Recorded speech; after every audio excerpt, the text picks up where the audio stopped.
Welcome to the channel for the first time viewers. Welcome back from my existing subscribers. Today I want to talk about Operation Para Bellum, Black Ops 4, and I also want to talk about the new Battlefield and something that I read in a string of text from a friend of mine. So first of all, Para Bellum. What I like about it, right? I liked everything in the TTS, like I said in my TTS video. I'll link it in this description, so I'm not, regurgitating things that I like the operator speed changes, the layout of the actual, how you do the camera system, how you actually perceive everything, like how you actually see the what do I want to call it? The user interface. User interface is really clean. I like that. And so yeah, that's pretty much what I like about that. But what I got to see from the reveal is the map looks really good. I like it. It looks clean. Mix of I feel like it's a mix of Clubhouse, House, and what's the other one? Coastline. Weird enough, even though Coastline has completely different colors, but when you go into like the bedrooms and things like that, I feel like it's a mix of a lot of those maps. So I'm kind of looking forward to playing it. It should be coming out tomorrow. I'm definitely going to throw up some content on the channel for it. I'll probably do a live stream on Twitch and then copy it over to YouTube. If you guys are interested in that, I'll put my Twitch channel in the description so that you guys can know when I'm streaming. If you have questions about it, like what I think about it at the time, that's when I'm going to formulate my actual opinion outside of the way it looks from what they showed us at the finals. Okay, and Liquid did a good job yesterday. That was pretty crazy. So that is the Para Bellum map, the Villa map. And out of the two operators, Alibi and Maestro, I'm interested to see how Maestro ends up working out with the operator speed buff. When I was using Doc and Rook during the 1 speed buff, I felt like they were like 1.5 speed operators, which is a lot more manageable than these really slow, clunky tanks. They're still loud, but I feel like he is going to make a really big difference in the game as far as having an ACOG and his gadget. So if you haven't already seen it, it's pretty much like an infrared camera that can shoot some low damage electric bullets or something like to that extent at the enemies. It does about 5 damage a piece. And the thing is like if you hold it too long, it overheats. And I think he's going to be useful because you can distract somebody. Like, let's say somebody is trying to not defuse the bomb, but like they're trying to plant the bomb, and you start shooting him and they're getting hit actively, or somebody's getting ready to push and you start shooting them while your teammate comes around and flanks. For that little bit of time, they're going to be, actually occupied. So I want to see how the community ends up putting him to use, and I want to see how the pros end up putting him to use.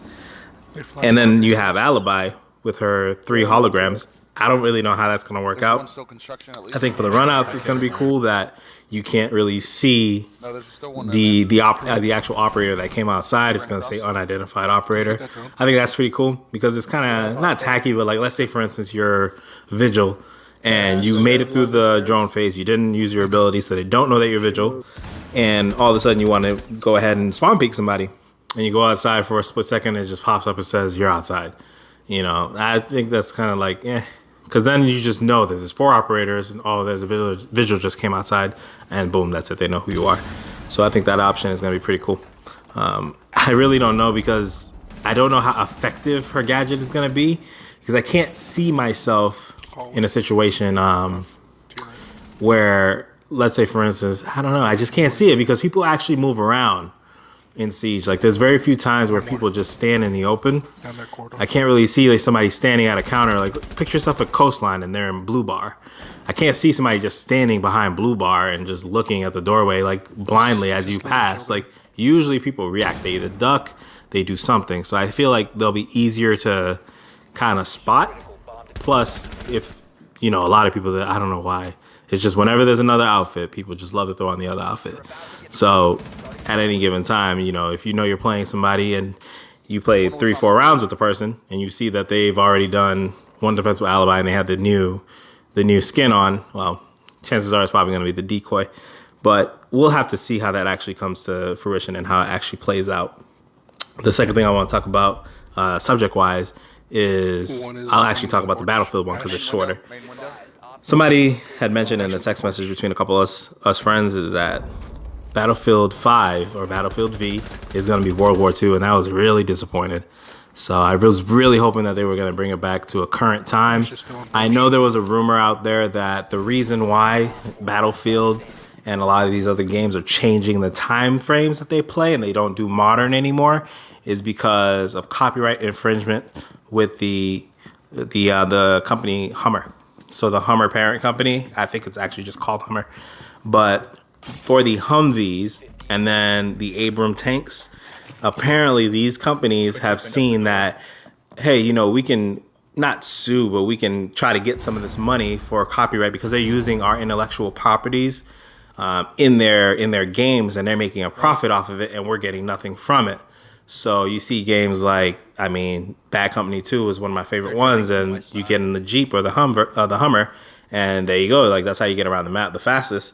So things like that is how they're approaching these new timelines, and I think that's unfortunate because I don't like these old style games. Like, I don't like COD World War II.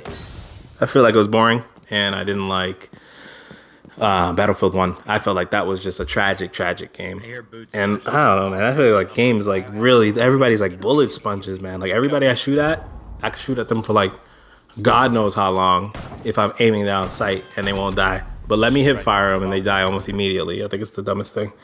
And the last thing is Black Ops 4. I have a real concern about Black Ops 4. And my concern is that given the feedback that the trailer has gotten, I read probably like I'd say 1 to 150 comments. And some people are like, yeah, I love it. I want it. And an overwhelming majority of that first 100 to 150 that I read were saying almost, in not verbatim, but like they're generally saying the same thing. And that is, it's very samey. Like, it doesn't feel like it's very different from Black Ops 3. So there's a lot of dislikes on that trailer. I mean, when I checked, there was like almost 160,000 dislikes. So that leads me to the concern of what's going to actually happen when the game comes out. I don't want it to be like another Infinite Warfare, but I kind of do at the same time, because Infinite Warfare, like I've said in previous videos, had one of the fairest supply drop systems. Everything came out for the season pass. All the guns came out for the season pass owners. And then for people that didn't have the season pass, you could just earn them through challenges. And most of the challenges took 1 to 2 hours to complete. Some of them were a little bit, depending on your skill level, some of them could take a little bit longer, but they were never really that long. So it wasn't bad. But when it comes to Black Ops 3, I did not like that game as far as the supply drop system goes. It had some of the best COD combat, but at the end of the day, like, FFAR, Peacekeeper, man. I'll till the day I die. 2 consoles, Master Prestige on one, Master Prestige on another, still didn't get it. So, like I said, I will never let that go until they mysteriously just give me those guns. So if somebody at Treyarch is listening, then, you know, you owe me some guns, man. And that's pretty much what I got, man. I just don't want this game to be another Infinite Warfare where people just hate it before it even comes out. And although it's not as lopsided as the Infinite Warfare trailer was, it's not looking to be the best move right now. And it's kind of unfortunate because the game looked decent. It was not, like, the trailer didn't blow my mind. It wasn't like mind-blowing or earth-shattering or even revolutionary like they were claiming, but it was okay. Like, it was okay. And I was like, all right, let me try it out. I'll see what it is with the beta, and I'll decide whether or not I like it. But, I mean, this could be one of those games where it ends up being, like, Infinite Warfare actually played really well. It had good hit detection. The movement system was slowed down enough. Like, it'll scale back from Advanced Warfare to Black Ops. It'll scale back again from Black Ops to Infinite Warfare. And I liked it at Infinite Warfare. Like, I feel like the people had some weight to their movement, but they didn't feel sluggish. So, hopefully that's what that slide is like.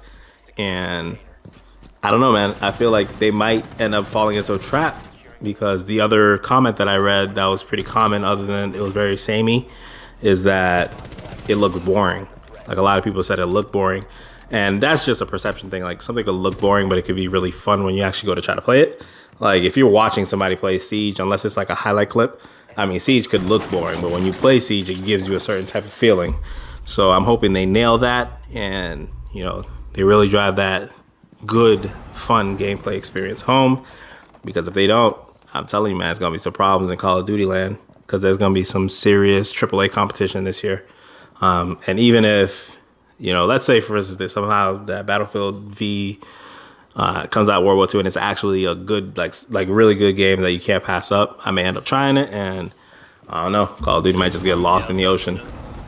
All right, well, that's what I got. That's all I got. I'll let the video play out from here, and I will catch you guys in the next one. You guys be easy.